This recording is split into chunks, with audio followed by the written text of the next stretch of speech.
Well, the winner of the 2021 Nobel Peace Prize has been announced, going to two journalists for their separate efforts to fight for a free press. The Philippines' Maria Ressa and Russia's Dmitry Muratov.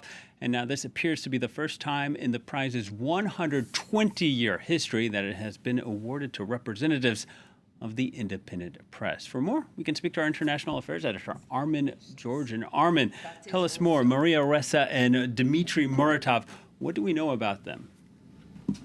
Well, there's obviously a theme that runs through this win as far as the committee was concerned, that they're both fighting for freedom of expression in very difficult circumstances. Maria Ressa has been investigating abuses of power in what the Nobel Committee called the growing authoritarianism of her native country, the Philippines, with the Nobel Committee going so far as to call the Duterte, the murderous anti-drug campaign of Rodrigo Duterte. That was the voice of the lady who announced the prize just now, adding that Maria Ressa had been active also in highlighting fake news spread on social media. Maria Ressa had been found guilty of libel in a test case for freedom of expression in the Philippines. As for Dmitry Muratov,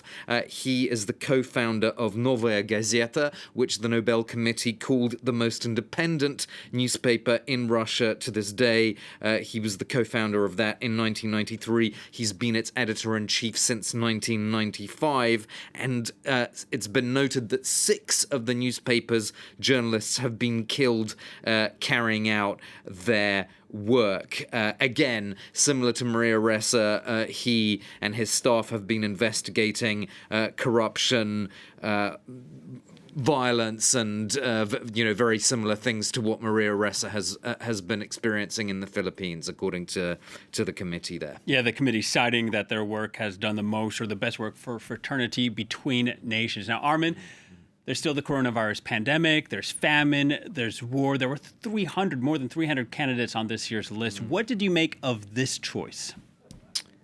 Well, I suppose in a way it's quite a classic choice. I mean, it does fit in, as the Nobel said, the committee said, fits into the provisions of what Alfred Nobel himself wanted, which was a better world order. And this is, I suppose, freedom of expression certainly fits into the desire for a better world order. So in that sense, it's a perhaps more classic choice than what the Nobel Committee has decided in some years in the past.